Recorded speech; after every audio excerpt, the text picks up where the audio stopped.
ابن القیم رحمہ اللہ فرماتے ہیں کہ انسان کو ایسی مصروفیتیں دیتا ہے جس کی وجہ سے انسان نماز سے دور ہو جائے. ابھی جمعے کی نماز کھڑی ہونے میں کافی وقت باقی ہے، تھوڑا سا کاروبار کر لو، پیسے کما لو، بڑا تیر مار لو گے، بڑے کامیاب ہو جاؤ گے. نہیں، ابھی جو گھر کے اندر گپ شپ کر لو، تھوڑی دیر موبائل پہ وقت صرف کر لو، نماز پڑھ لیں گے. ابن القیم رحمہ اللہ فرماتے ہیں کہ انسان کے دل میں نماز کی قیمت کو شیطان کم کرتا ہے تاکہ انسان نماز پڑھنے کے لیے مسجد میں نہ جائے، اور اگر نماز پڑھنے کے لیے مسجد میں چلا جائے تو طرح طرح کے خیالات اور وسوسے اس کے دل میں ڈالتا ہے.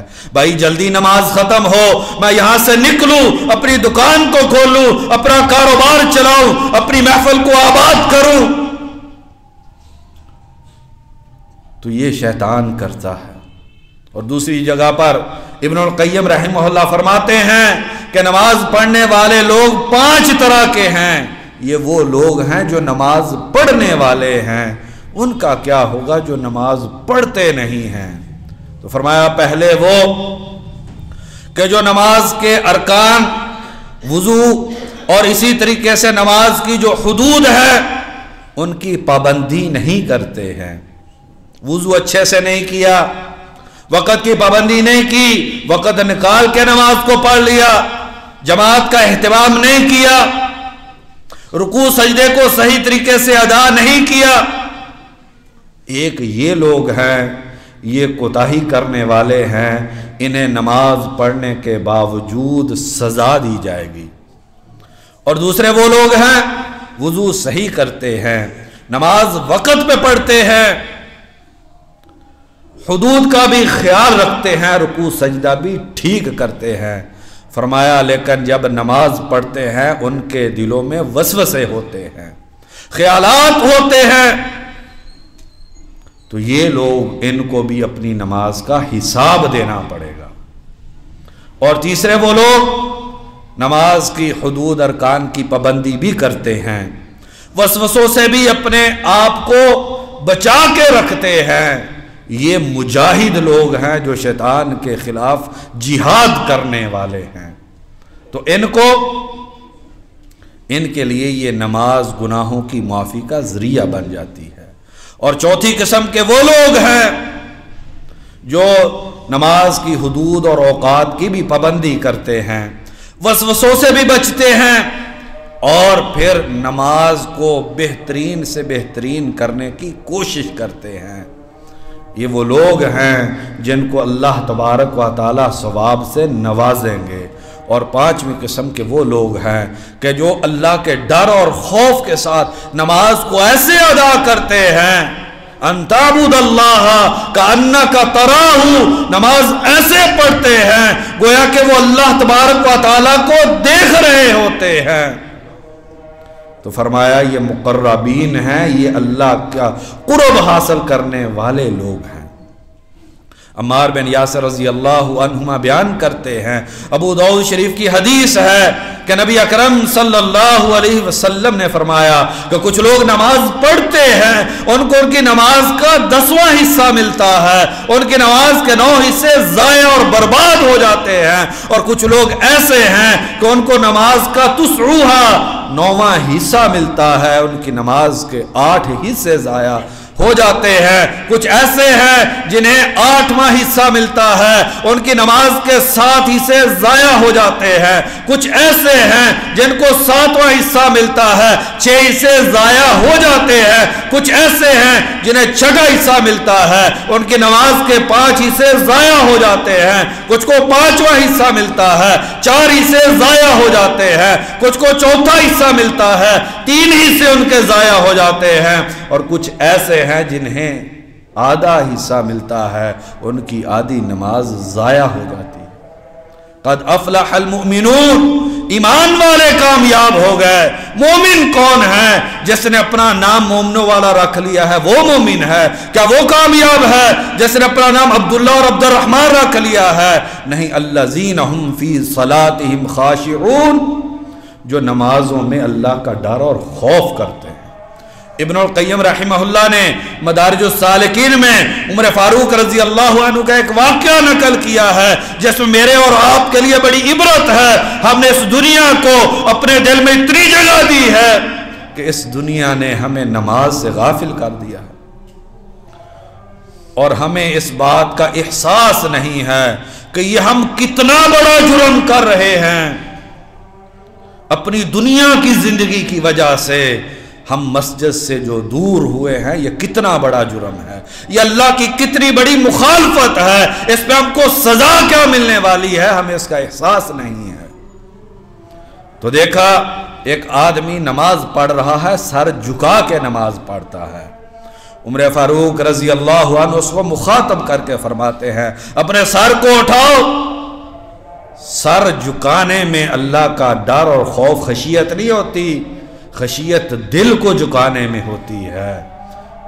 اگر انسان اپنے دل کو نہیں جھکاتا ہے تو یہ انسان نماز میں اللہ کا ڈر اور خوف کرنے والا نہیں ہے۔ کہتے ہیں سر نہیں جھکاؤ، اپنے دل کو جھکاؤ۔ سعید بن مسیب رحمہ اللہ فرماتے ہیں ایک آدمی نماز پڑھ رہا ہے، نماز میں اپنی داڑھی کے ساتھ کھیل رہا ہے، اپنے لباس کے ساتھ کھیل رہا ہے، تو کہتے ہیں لو خشع قلب ھذا خشعت جوارحہ، اگر اس انسان کے دل میں اللہ کا ڈر ہوتا تو اس کے ہاتھوں پہ بھی ڈر کے اثرات نظر آتے۔ اگر اس انسان کے دل میں اللہ کا ڈر ہوتا تو اس کے اعضاء پہ بھی اللہ کے ڈر کے نشانات نظر آتے۔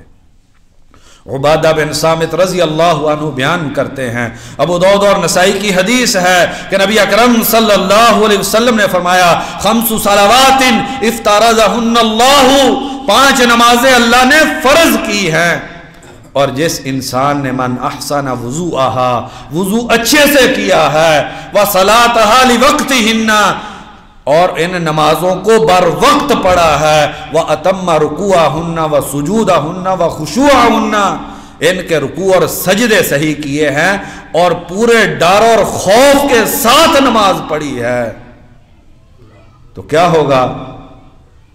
اس کے لیے اللہ پہ یہ عہد ہے، اللہ کے یہ ذمہ ہے کہ اللہ تبارک و تعالی اس انسان کو معاف کر دے۔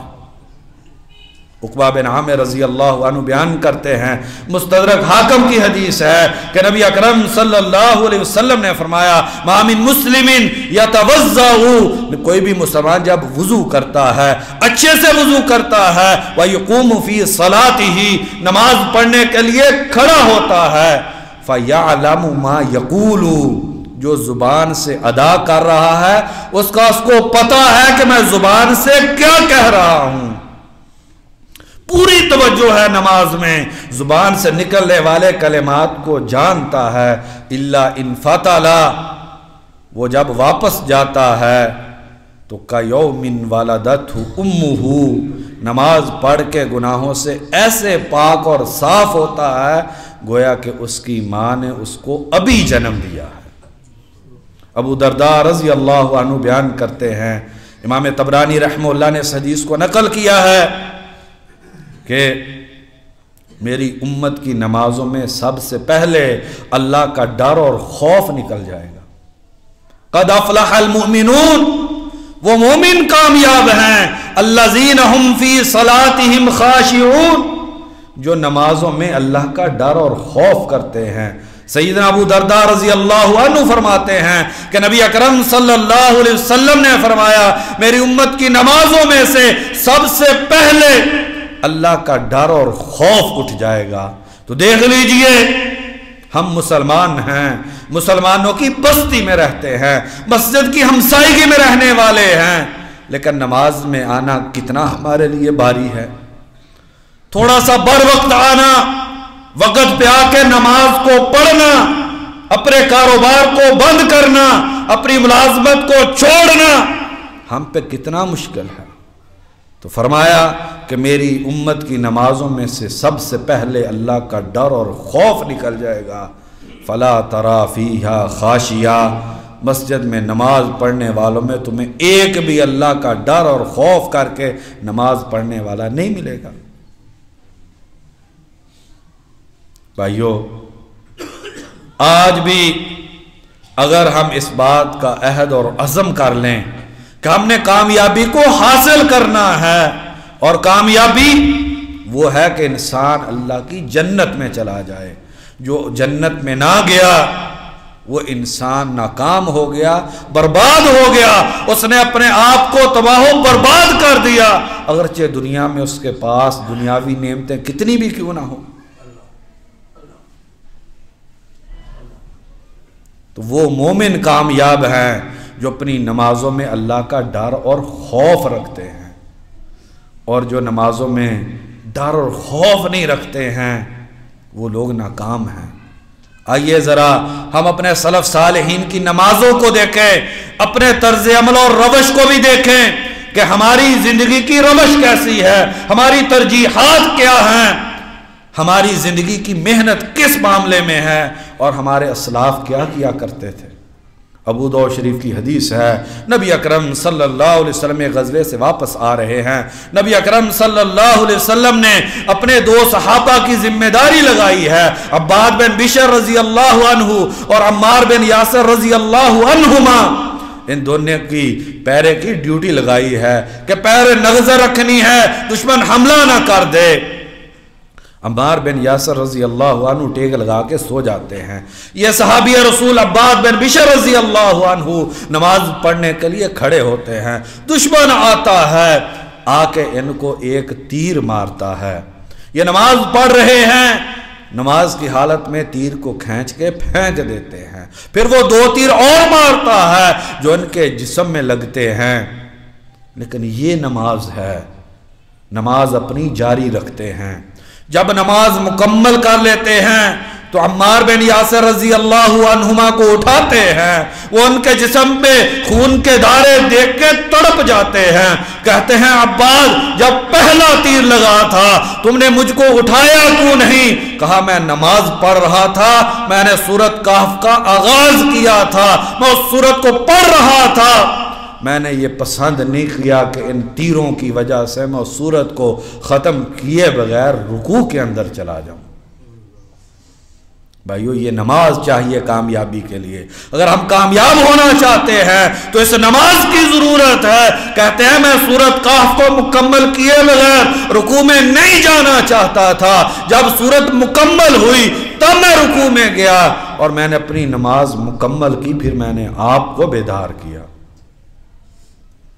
عبداللہ بن زبیر رضی اللہ عنہما، ان کے بارے میں امام ذہبی رحمہ اللہ نے سیر اعلام النبلاء میں لکھا ہے، اللہ کی قسم ہے یہ لوگ کامیاب ہو گئے، اللہ کے نبی نے ان کو دنیا میں جنت کی بشارت دی ہے، یہ لوگ کامیاب ہیں، اور جیسا میرا اور آپ کا رویہ اور روش ہے، ہم ناکام ہیں، ہم نامراد ہیں، ہم نے جو ہے نماز کو اپنی زندگی میں اہمیت نہیں دی ہے، اور اگر نماز پڑھی ہے تو اللہ کا ڈر اور خوف دل میں لے کے ہم نے نماز نہیں پڑھی۔ عبداللہ بن زبیر رضی اللہ عنہما کے بارے میں امام ذہبی رحمہ اللہ سیر اعلام النبلاء کے اندر لکھتے ہیں کہ ایک دن یہ نماز پڑھ رہے تھے تو گھر کی چھت سے سانپ گرتا ہے، ان کا بیٹا ہاشم ہے اور سانپ ان کے پاس گرتا ہے، اہل خانہ جب سانپ کو دیکھتے ہیں تو چیخو پکار شروع کر دیتے ہیں جیسے سانپ کو دیکھ کر عام طور پہ عورتیں اور بچے کرتے ہیں، لیکن یہ اللہ کے بندے ایسے نماز میں مستغرق ہیں کہ امام ذہبی رحمہ اللہ لکھتے ہیں کہ نماز پڑھتے ہیں، سلام پھیرتے ہیں، ان سے پوچھا جاتا ہے کہ یہ سانپ گرا، ہم نے اتنا شور کیا، آپ نے نماز کو نہیں توڑا، آپ نے نماز کو مختصر نہیں کیا؟ کہتے ہیں اللہ کی قسم مجھے تو آپ کا شور ہی سنائی نہیں دیا، مجھے پتا ہی نہیں چلا کہ گھر کے اندر شور ہو رہا ہے۔ یہ ہیں الذین ھم فی صلاتہم خاشعون، جو اپنی نمازوں میں اللہ کا ڈر اور خوف رکھتے ہیں، اور پھر جب باپ ایسا ہو تو بیٹے کیسے ہوتے ہیں؟ انہی کے بیٹے عروہ بن زبیر رحمہ اللہ، ان کے بارے میں امام ابن کثیر رحمہ اللہ نے اپنی مشہور تاریخ البدایہ والنہایہ میں یہ واقعے کو نقل کیا ہے کہ ایک مرتبہ ان کی ٹانگ کے اندر کوئی بیماری لگ گئی جس کی وجہ سے ڈاکٹروں نے کہا کہ آپ کی ٹانگ کو کاٹنا پڑے گا، اس کے لیے آپ کوئی نشہ آور چیز استعمال کر لیں۔ میری اور آپ کی ترجیحات بھائیوں کیا ہیں؟ ہمارا مسجد کے ساتھ تعلق کیسا ہے؟ ہم مسجد کب آتے ہیں؟ ہم نماز کیسی پڑھتے ہیں؟ جب یہ دل جو ہے یہ گندا ہو جاتا ہے، پھر اللہ کے گھر میں بار وقت آنے کی انسان کو توفیق نہیں ملتی ہے۔ تو کہتے ہیں کہ میں نشہ آور دعا استعمال نہیں کروں گا، تو کہتے ہیں ٹانگ کاٹی جائے گی، آپ کو بہت تکلیف ہوگی۔ کہتے ہیں کہ ایسا کرو میں نماز پڑھتا ہوں اور نماز کے دوران میری ٹانگ کو کاٹ دینا۔ پھر ایسے ہی ہوا، اس اللہ کے بندے نے نماز کو شروع کیا، اور جب نماز شروع کی تو ڈاکٹر نے ان کی ٹانگ کاٹ دی۔ نماز اپنی مکمل کرتے ہیں، مکمل کرنے کے بعد ڈاکٹر کہتا ہے کہ مجھ کو یوں محسوس ہوا کہ میں نے آپ کی ٹانگ کاٹی تو آپ کو درد محسوس نہیں ہوا، آپ نے اف تک نہیں کیا، سسکاری نہیں لی، آپ کے چہرے پہ دکھ کے اثرات ظاہر نہیں ہوئے۔ کہتے ہیں مجھے پتہ ہی نہیں چلا تم نے میری ٹانگ کب کاٹی ہے۔ الذین ہم فی صلاتہم خاشعون، وہ لوگ کامیاب ہیں جو اپنی نمازوں میں اللہ کا ڈر اور خوف رکھتے ہیں۔ امام بخاری رحمہ اللہ کے بارے میں خطیب بغدادی رحمہ اللہ نے تاریخ بغداد میں نقل کیا کہ ایک دن نماز پڑھنے کے لیے کھڑے ہوئے، لمبی نماز پڑھی، لمبی نماز پڑھی۔ نماز پڑھنے کے بعد اپنے ساتھی کو مخاطب کر کے کہتے ہیں دیکھو میری کمر پہ کوئی چیز محسوس ہو رہی ہے۔ تو جب کپڑا اٹھایا گیا تو بیڑ تھی۔ راوی بیان کرتا ہے کہ 16 یا 17 جگہ پہ بیڑ کے ڈنگ کے نشانات تھے۔ تو ہم نے ان کو کہا کہ جب بیڑا آپ کو کاٹ رہی تھی تو آپ نماز کو چھوڑ دیتے۔ امام بخاری رحمہ اللہ نے فرمایا میں نماز میں قرآن پڑھ رہا تھا اور قرآن کی سورت کو مکمل کیے بغیر میں کیسے رکوع میں چلا جاتا۔ کیا بھائیو میری اور آپ کی نماز بھی ایسی ہے؟ عبداللہ غزنوی رحمہ اللہ، اللہ کی کروڑوں رحمتیں ہوں صحابہ تابعین محدثین علماء کرام پر کہ جنہوں نے نہ صرف اس دین کو محفوظ کرنے کے لیے قربانیاں دی ہیں، اپنی ساری دنیا قربان کی ہے، بلکہ جو ہے عملی طور پر بھی ثابت کیا ہے کہ یہ دین اتنا خوبصورت ہے کہ اس پہ چلنے میں ہی کامیابی ہے۔ ایک دن نماز پڑھاتے ہیں، بارش ہوتی ہے، بارش بڑے زور کی بارش ہوتی ہے۔ عبداللہ غزنوی رحمہ اللہ نماز پڑھا رہے ہیں اور ان کو احساس نہیں ہو رہا ہے، پیچھے سے نمازی نماز توڑ کے جا رہے ہیں۔ نماز مکمل کرتے ہیں تو پیچھے دیکھتے ہیں 2 یا 3 آدمی کھڑے ہیں اور باقی سارے چلے گئے ہیں، اور دعا کے لیے جب ہاتھ اٹھاتے ہیں تو ہاتھ کو دیکھتے ہیں کہ ہاتھ پہ کیچڑ لگا ہوا ہے بارش کی وجہ سے۔ تو کہتے ہیں اپنے آپ کو مخاطب کر کے کہ عبداللہ بارش ہوئی اور تجھے نماز میں اس بات کی بھی خبر نہ ہوئی کہ بارش ہو رہی ہے۔ کیا بھائیو میری اور آپ کی نمازیں ایسی ہی ہیں؟ کیا وجہ ہے کہ ان کی نمازیں ایسی تھیں اور میری اور آپ کی نمازیں ایسی نہیں ہیں؟ وجہ یہ ہے کہ ہماری زندگی میں نماز کی اہمیت نہیں رہی ہے، دوسری چیزوں کی اہمیت ہے۔ ہم نماز کو ایک بس بوجھ ہے ہم پہ، جس کو جو بھائی پڑھتے ہیں وہ کوشش کرتے ہیں کہ یہ بوجھ کسی طریقے سے ادا کر دیا جائے۔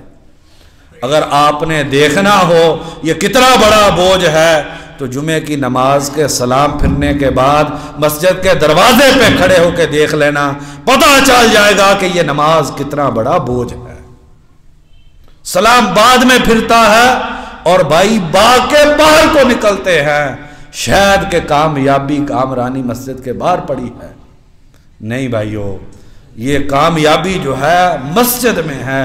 قد افلح المؤمنون الذین هم فی صلاتهم خاشعون۔ جائیے جا کے باہر دیکھ لیجئے، ابھی جمعے کی نماز کھڑے ہونے والی ہے اور اپنے آپ کو مسلمان کہنے اور ماننے والے بازار کے اندر دیکھ لیجئے کیا کر رہے ہیں۔ اور پھر سلام پھرنے کے بعد بھی دیکھ لیجئے کہ کامیابی کے متلاشی لوگوں کا گویا کہ مسجد میں کوئی بہت بڑی تکلیف اور مصیبت میں مبتلا ہے کہ فوراً یہاں مسجد سے ہم بھاگ جانا چاہتے ہیں۔ بھائیو، یہ ہمارے لیے پھر بڑی ندامت والی بات ہوگی کل قیامت کے دن جب اس نماز کا پوچھا جائے گا، پھر انسان کو بڑی پریشانی ہوگی۔ اللہ تبارک و تعالیٰ سے دعا ہے کہ اللہ تبارک و تعالیٰ ہمیں کامیابی کو حاصل کرنے والوں میں سے بنا دے۔ اللہ تبارک و تعالیٰ سے دعا ہے کہ اللہ تبارک و تعالیٰ ہمیں اپنے ڈر اور خوف کے ساتھ نماز کو ادا کرنے کی توفیق عطا کر دے۔ وما توفیقی الا باللہ۔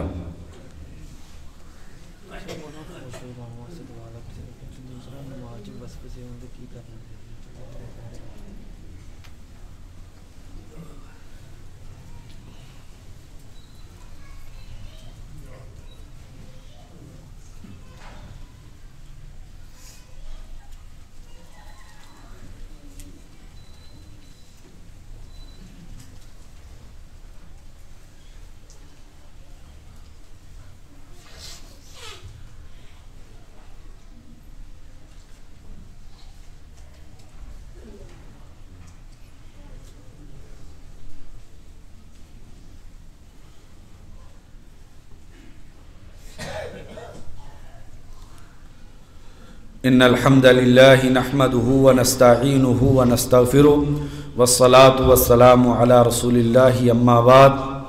اور دوسری چیز جو اس صورت میں اللہ تبارک و تعالیٰ نے کامیابی کے لیے ذکر کی ہے وہ ہے کہ والذین هم عن اللغو معرضون، وہ لوگ جو لغویات اور فضول چیزوں سے منہ موڑ لیتے ہیں، لغو چیزوں میں اپنی زندگی کے قیمتی لمحات ضائع نہیں کرتے۔ اللہ تبارک و تعالیٰ قرآن مجید میں دوسری جگہ پر فرماتے ہیں وَإِذَا مَرُّوا بِاللَّغْوِ مَرُّوا كِرَامًا، جب لغویات، فضول، بے مقصد، بے قیمت چیزوں کے پاس سے ان کا گزر ہوتا ہے تو اپنا پہلو بچا کے گزر جاتے ہیں، اپنے آپ کو اس میں مصروف نہیں کرتے۔ اور تیسری جگہ پر فرمایا وَإِذَا سَمِعُوا اللَّغْوَ أَعْرَضُوا عَنْهُ، جب لغویات کو سنتے ہیں، اس سے اعراض کرتے ہیں، اس کا حصہ نہیں بنتے ہیں۔ ابن ابی دنیا رحمہ اللہ نے کتاب الصمت میں ایک واقعہ کعب بن عجرہ رضی اللہ عنہ کا نقل کیا ہے۔ نبی اکرم صلی اللہ علیہ وسلم کے پاس یہ صحابی آتے ہیں، آ کے دیکھتے ہیں واقعہ سننے والا ہے، سمجھنے والا ہے۔ آپ صلی اللہ علیہ وسلم کے چہرے پہ درد اور تکلیف کے اثرات نظر آتے ہیں۔ یہ صحابی دیکھ کے تڑپ جاتا ہے، کہتا ہے اللہ کے نبی لگتا ہے کوئی پریشانی اور تکلیف ہے۔ آپ صلی اللہ علیہ وسلم نے فرمایا ہاں کعب، 3 دن ہو گئے ہیں میں نے کھانا نہیں کھایا ہے۔ تو کعب رضی اللہ عنہ فوراً نکلتے ہیں، جاتے ہیں، دیکھتے ہیں ایک یہودی جو ہے وہ کام کر رہا ہے، پانی کے ڈول نکال رہا ہے۔ اس کو کہتے ہیں یہ پانی کے ڈول میں نکالتا ہوں، مجھے کچھ معاوضہ دے دے۔ یہودی کہتا ہے ایک ڈول پانی کا نکال، اس کے بدلے میں تجھے 1 کھجور میں دوں گا۔ 1 ڈول نکالتے ہیں، ہر ڈول پہ کھجور ملتی ہے، اور کچھ کھجوریں لے کر نبی اکرم صلی اللہ علیہ وسلم کے پاس آتے ہیں۔ اللہ کے نبی 3 دن ہو گیا آپ نے کھانا نہیں کھایا ہے۔ یہ وہ لوگ ہیں، یہ اللہ کے نبی صلی اللہ علیہ وسلم ہیں جنہوں نے کامیابی والی زندگی گزاری ہے۔ میں نے اور آپ نے کامیابی پیٹ بھرنے میں سمجھ لی ہے۔ اللہ کے نبی یہ کھجوریں کھا لیجئے۔ نبی اکرم صلی اللہ علیہ وسلم کھجوریں کھاتے ہیں اور فرماتے ہیں کعب یاد رکھنا، جو میری سیرت و کردار کے جتنے قریب ہوتے ہیں ان پہ اتنی ہی تیزی سے غربت اور بھوک کا حملہ ہوتا ہے جس تیزی سے سیلاب کا پانی نشیبی زمین میں جاتا ہے۔ تو پوچھتے ہیں کیا تم مجھ سے محبت کرتے ہو؟ کعب رضی اللہ عنہ کہتے ہیں ہاں اللہ کے نبی میں آپ سے محبت کرتا ہوں۔ تو فرمایا اگر مجھ سے محبت کرتے ہو تو بھوک کے لیے تیار ہو جاؤ، اس دنیا کو قربان کرنے کے لیے تیار ہو جاؤ۔ تمہاری طرف بھوک ایسے دوڑ کے آئے گی جیسے نشیبی جگہ پہ سیلاب کا پانی آتا ہے، اس کے لیے تیاری کر لے۔ پھر کچھ وقت گزرتا ہے، کعب رضی اللہ عنہ مسجد میں نظر نہیں آتے ہیں۔ نبی اکرم صلی اللہ علیہ وسلم صحابہ سے پوچھتے ہیں، بتلایا جاتا ہے کہ بیمار ہیں، تیمارداری کے لیے گھر جاتے ہیں۔ گھر جا کے انہیں نبی اکرم صلی اللہ علیہ وسلم تیمارداری کرتے ہیں۔ ان کی والدہ ان کو مخاطب کر کے کہتی ہیں، کعب تم تو جنتی ہو، کیوں پریشان ہو؟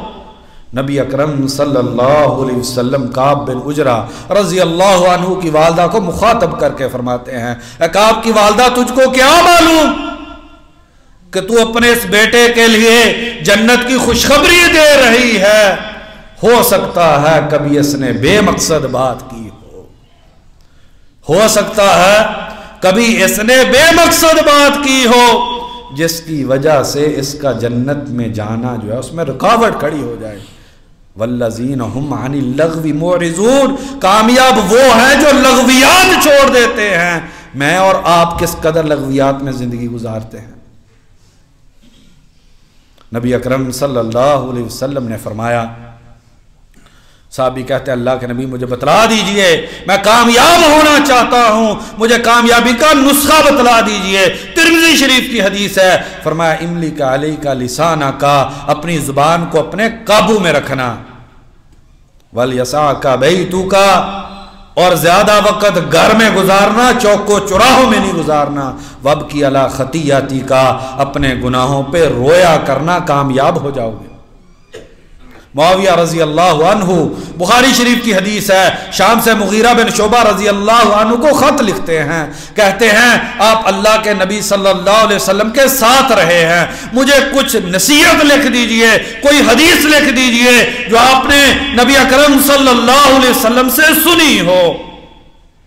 مغیرہ بن شعبہ رضی اللہ عنہ لکھ کے بھیجتے ہیں، نبی اکرم صلی اللہ علیہ وسلم نے فرمایا ان اللہ کارہ لکم قیل وقالا، کہ اللہ نے تمہارے لیے بے مقصد باتوں کو ناپسند کیا ہے، بے مقصد باتیں نہ کیا کرو۔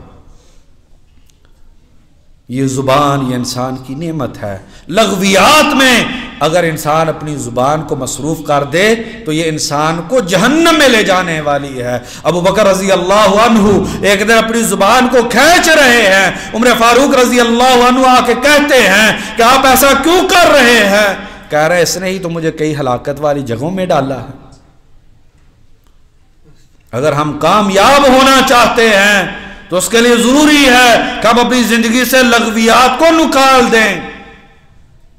اللہ اکبر۔ امام ذہبی رحمہ اللہ نے سیر اعلام نبلاء میں ایک بڑے محدث ہیں ابو الحسن عبد الرحمن داوودی رحمہ اللہ، ان کا واقعہ نقل کیا ہے۔ بال بنوانے کے لیے حجام کی دکان پہ جاتے ہیں تو مسلسل یہ ذکر کرتے تھے، زبان کبھی بھی ذکر سے بند نہیں ہوتی تھی۔ جب بال بنوانے کے لیے گئے، ہونٹ ہل رہے ہیں، زبان پہ ذکر جاری ہے، وہ حجام کہتا ہے کہ آپ اپنی زبان کو روک لیجئے، زبان کی حرکت کی وجہ سے سر میں حرکت ہو رہی ہے، ایسا نہ ہو کہ آپ کے سر میں کوئی زخم آ جائے۔ تو کہتے ہیں میرے لیے وقت کو تم روک دو، میں تمہارے لیے اپنی زبان کو روک دیتا ہوں۔ بھائیو، والذین هم عن اللغو معرضون، جو لغویات کو چھوڑنے والے لوگ ہیں، یہ لوگ جو ہیں یہ کامیابی و کامرانی والے ہیں۔ اللہ تبارک و تعالیٰ سے دعا ہے کہ اللہ تبارک و تعالیٰ ہمیں کامیابی حاصل کرنے والوں میں سے بننے کی توفیق عطا فرما دے۔ یا اللہ ہمیں حقیقی کامیابی کو سمجھنے کی توفیق عطا کر دے۔ یا اللہ ہم دنیا کی زندگی میں ایسے کھو گئے ہیں کہ ہم اپنے ہاتھوں سے اپنی بربادی کا سامان کر رہے ہیں اور ہم سمجھ رہے ہیں کہ ہم کامیاب ہو رہے ہیں۔ یا اللہ ہمیں حقیقی کامیابی کو سمجھنے کی توفیق عطا کر دے۔ یا اللہ اس کامیابی کو ہمارے لیے آسان کر دے۔ یا اللہ ہمیں نماز اپنے ڈر اور خوف کے ساتھ ادا کرنے کی توفیق عطا کر دے۔ یا اللہ ہمیں مسجد میں وقت گزارنے کی توفیق عطا کر دے۔ یا اللہ تیرے نبی نے فرمایا جب آدمی مسجد میں ہوتا ہے فرشتے اس کے لیے رحمت اور گناہوں کی معافی کی دعا کرتے ہیں۔